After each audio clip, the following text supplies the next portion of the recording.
Oke, nah sebelumnya itu dari background-nya dulu, saya kan membuat pusat penanganan KDRT.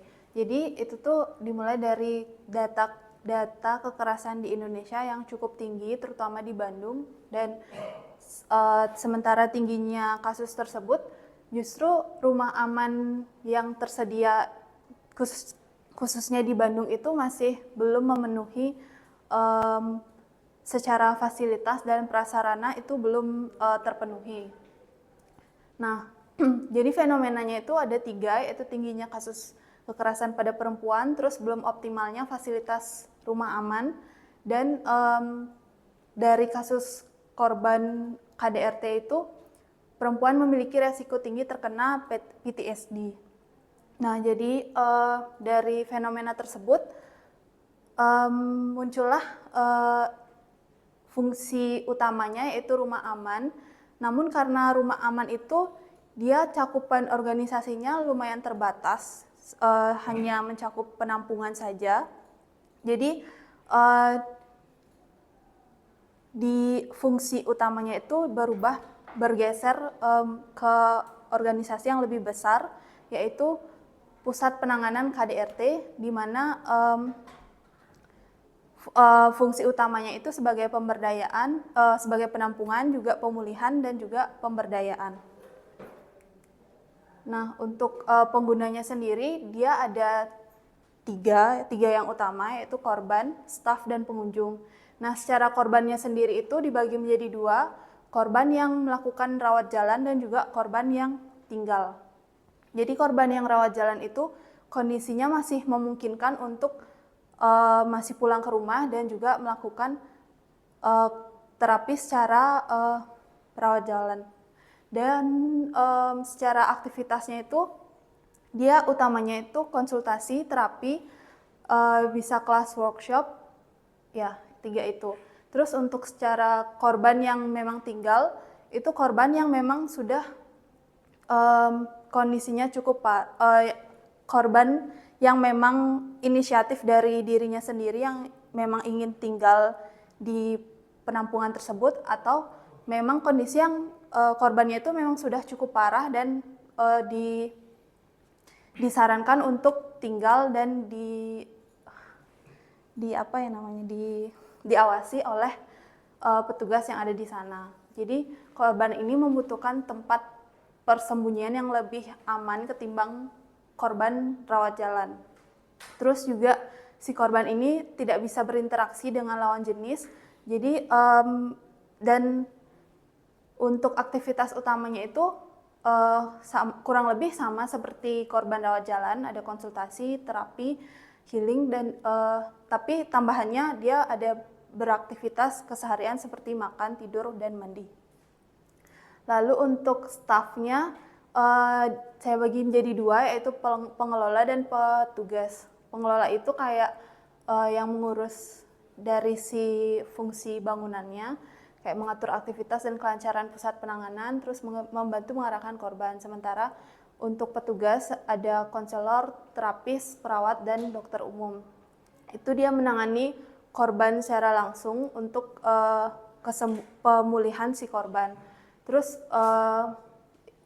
petugas ini sifatnya lebih otoritatif dan juga siaga.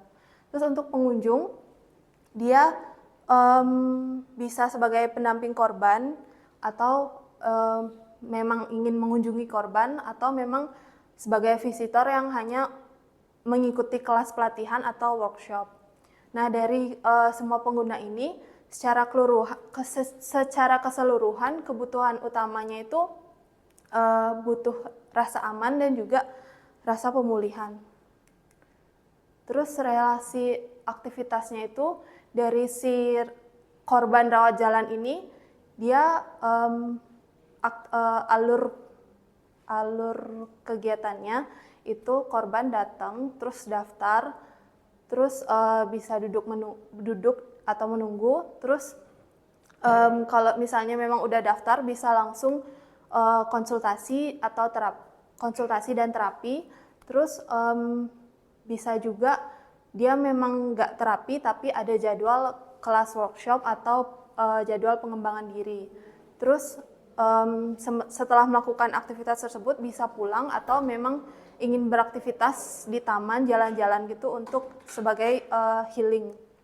Terus untuk korban yang tinggal itu korban bangun tidur, terus mandi, buang air kecil atau besar, terus makan, terus baru terapi, terus konsultasi. Nah, terapi dan konsultasi ini bisa nggak selalu berurutan, bisa konsul aja, bisa terapi aja gitu.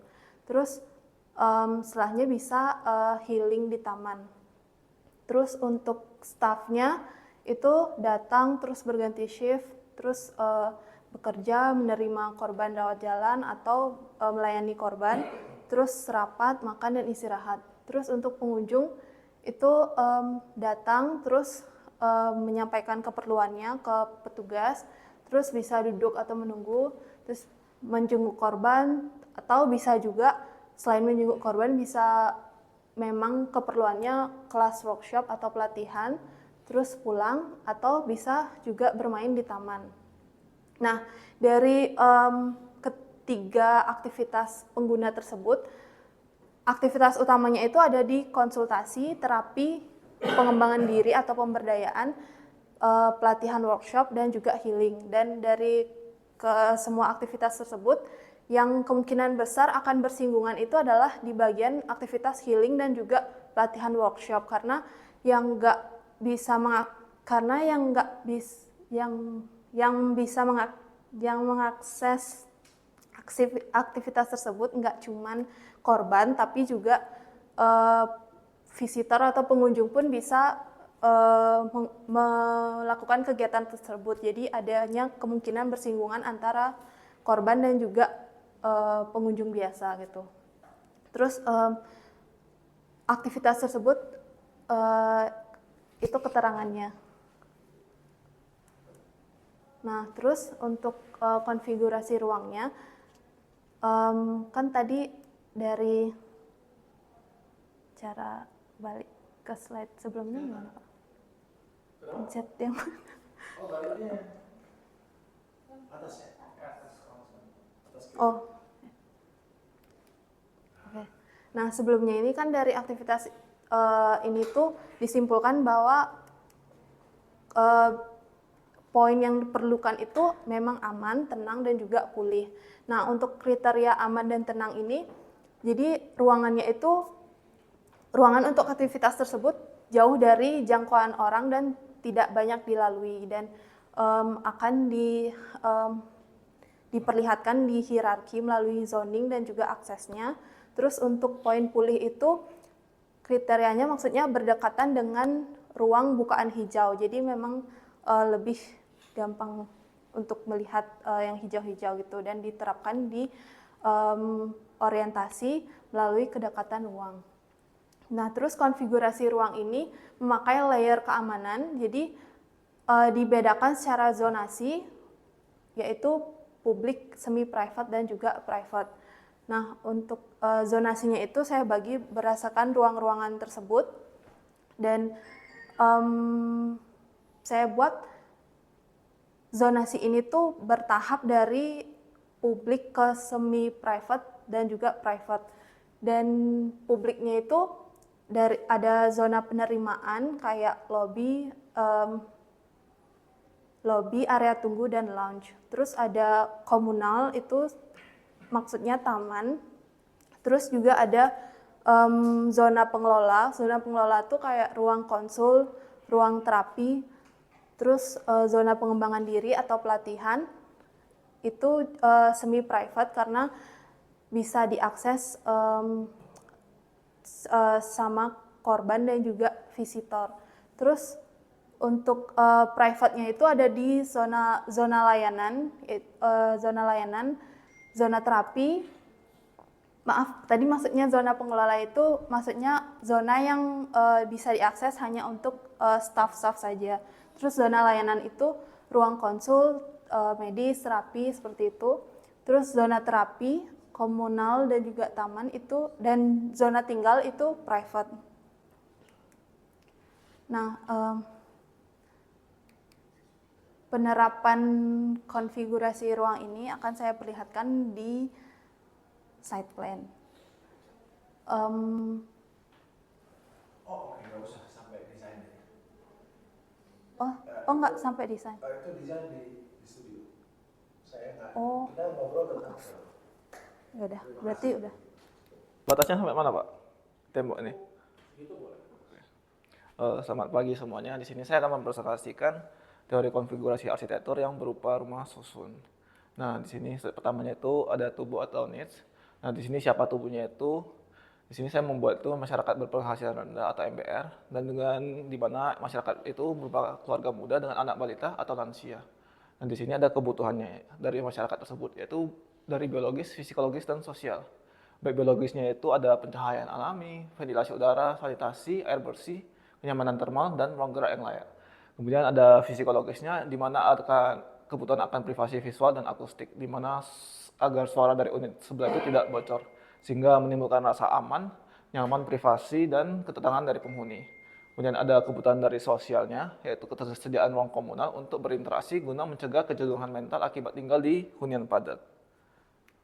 Nah, di sini ada relasi aktivitasnya, di mana saya membagi aktivitas itu menjadi 4. Yaitu internal. Yang pertama itu internal unit atau domestik mikro. Nah, di sini adalah aktivitas yang dilakukan oleh masyarakat di rumah susunnya sendiri, di mana ada optimalisasi zona basah yang berrelasi dengan relasi eratnya dengan dapur atau area servis pada unit hunian, seperti dapur, area cuci, dan jemur, sehingga membuat efisiensi utilitas atau sirkulasi udara. Kemudian ada multitasking spasial, yaitu ruang tengah yang stabil untuk transisi aktivitas makan, belajar, dan istirahat dalam satu ruang. Ini ada privasi tubuh yang membuat pengaturan jarak psikologis antara area tidur dengan area servis atau tamu di luar terbatas. Kemudian ada sasar atau area transisi yang berupa koridor. Di sini ada negosiasi teritori, di mana aktivitas melepas sepatu dan penyimpanan barang pribadi di ambang pintu atau recess space. Kemudian ada interaksi spontan, di mana relasi sosial singkat saat berpapasan dengan tetangga tanpa menghambat jalur sirkulasi. Kemudian ada alur evakuasi, kelancaran yang pergerakan tubuh menuju tangga darurat sebagai prioritas keselamatan utama. Dan di sini ada kemudian yang ketiga adalah sosial komunal yang berupa sky core atau void. Di sini ada pengawasan aktivitas berupa pengawasan visual, berupa relasi antara orang tua yang mengasuh dengan area bermain anak di ruang terbuka lantai. Kemudian ada kedua itu aktivitas kolektivitas mikro, di mana berupa aktivitas bercengkrama antara keluarga yang menciptakan rasa kepemilikan komunitas atau sense of community. Kemudian ada transisi iklim, yaitu pemanfaatan void untuk aktivitas pasif seperti menikmati udara luar atau pemandangan kawasan. Kemudian yang keempat itu berupa sirkulasi dan logistik atau core-nya sendiri. Berupa aktivitas peak hour commuting atau pola pergerakan puncak pagi sampai sore yang menuju lift atau tangga sebagai simbol utama bangunan. Kemudian ada distribusi jasa, kemudian ada akses layanan. Nah, di sini ada konfigurasi ruang. Saya akan jelaskan di slide selanjutnya yang berupa gambar. Di sini pertama ada zonasi dan organisasi ruang yang berupa unit hunian, di mana penataan blok itu berdasarkan gradasi privasi dan frekuensi penggunaan untuk mengoptimalkan efisiensi pergerakan tubuh dalam unit. Di mana ketika memasuki sebuah unit ini pasti akan dihadirkan dengan area yang publik, kemudian ke area semi-private, dan private. Jadi ada area transisinya itu menuju ke unit hunian. Nah, yang kedua itu ada tipologi sirkulasi kolektif. Nah, di sini beberapa rusun itu ada menggunakan dua tipe koridor ya. Tapi biasanya itu adalah double loaded koridor dan ada juga single loaded koridor. Tapi kebanyakan itu menggunakan double loaded koridor karena itu lebih efisiensi dalam penggunaan lahan dan ya sirkulasinya lebih nyaman untuk menggabungkan kedua unit yang saling berseberangan. Jadi itu lebih menghemat lahan gitu.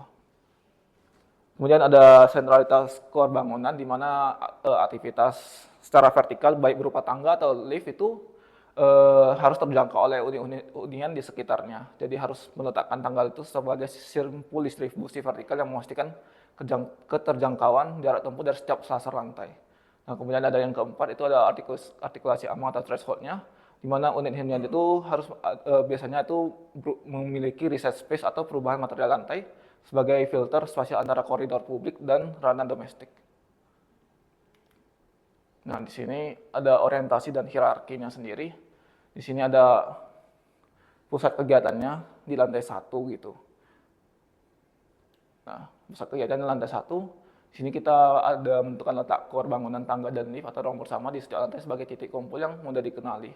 Jadi kita misalnya di lantai 1 ada lobby atau ruang tempat yang welcome orang gitu. Jadi langsung terhubung ke area tangga ataupun si lift. Jadi tidak mengganggu koridor-koridor yang langsung terhubung ke area unit hunian. Sehingga privasi dari unit hunian itu lebih terjaga. Kemudian ada keterbacaan lingkungan atau wayfinding, yaitu intervensi elemen visual seperti kode warna lantai dan lempar interior untuk memecah monotoni koridor tipe rusun yang repetitif. Nah, ini wayfinding itu bisa dapat berupa ya pengecatan lantai atau perbedaan material lantai, dan juga ada ya penambahan elemen-elemen kayak penanda ruangan seperti nomor ruangan ataupun ya ini kayak keberadaan toilet di mana atau tangga darurat di mana. Kemudian ada fokus visual atau entrance. Di sini ada penegasan identitas pintu masuk sebagai fokus visual utama yang menandakan transisi fisiologis ke ranah hunian yang lebih intim.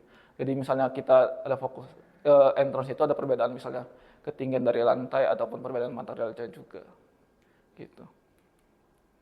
Nah, di sini hierarki dan gradasi privasinya, di mana ada terbagi dari publik, semi privat, dan privat. Nah, untuk area publiknya itu biasanya di area lantai dasar, ground floor. Ini ada terdiri dari fasilitas komunal utama, kemudian ada ruang sirkulasi utamanya. Kemudian di semi publiknya itu berupa sirkulasi vertikal utama, fasilitas bersama di lantai tipikal, kemudian di semi privatnya itu ada berupa koridor depan unit, ruang aman atau threshold atau ports. Kemudian ada di mikronya sendiri itu ada si interior huniannya. Nah, di sini ada stabilitas relasionalnya. Di sini ada ini ya, kelancaran dan resiliensi spasial, di mana ada potensi krisis lapangan, yaitu klaim sepihak ruang publik, di mana penghuni menaruh rak sepatu, pot atau jemuran yang mempersempit koridor bersama. Jadi itu adalah solusi desainnya itu berupa si recess space. Misalnya ada ceruk transisi, ya, di mana ada kayak semacam ya ceruk transisinya, di mana ada desain pintu unit yang lebih menjorok ke dalam. Jadi itu dijadikan sebagai teras untuk si unit hunian. Jadi tidak misalnya orang yang menaruh barang di di area menjorok itu jadi tidak mengganggu sirkulasi utamanya di koridor. Dan ada penyamanan psikospasial, yaitu menonton dari isolasi sosial sehingga penghuni merasa terasing di kotak beton atau kebocoran akustik antara unit memicu stres. Kemudian ada sistem klaster komunitas, yaitu mengelompokkan 8-10 unit mengitari ruang komunal mini lantai untuk keintiman tetangga. Jadi tidak jangan terlalu banyak karena itu akan memberikan terlalu ramai ataupun tidak menjaga keintiman dari tetangga tersebut. Kemudian ada keterbacaan keamanan fisikis, yaitu kemanikan evakuasi, yaitu jalur penyelamatan vertikal dan darurat itu kadang membingungkan atau terhambat barang hunian. Sehingga perlunya adanya intuitive wayfinding, yaitu jalur evakuasi yang bebas hambatan fisik dengan penanda visual yang langsung terbaca saat kondisi darurat. Nah, ini ada MNSS atau MMSS ya. Si manusia ruang sosial sosiologis. Nah, di sini ada orientasi spasialnya, itu ada menjamin hak atas paparan cahaya matahari langsung dan penghawaan alami silang cross ventilation pada tiap unit hunian untuk menekan kelembapan. Jadi setiap unit hunian itu terdapat jendela. Kemudian ada pelingkup ruang atau enclosure, yaitu kualitas dinding material dan batas fisik bangunan itu mampu memberikan pelindungan termal, akustik, privasi suara, serta isolasi psikologis yang layak. Kemudian ada aksesibilitas universal, kemudian mobilitas fisik secara inklusif, mulai dari koridor bebas, hambatan, rem, hingga dimensi tangga darurat yang ramah bagi lansia dan anak-anak. Kemudian ada keselamatan struktur dan proteksi, yaitu di sini. Kemudian agak kepotong, di mana ketahanan sistem pelingkup dan jalur evakuasi terhadap bahaya, bencana gempa dan kebakaran dan gempa. Udah. Sekian dari presentasi saya.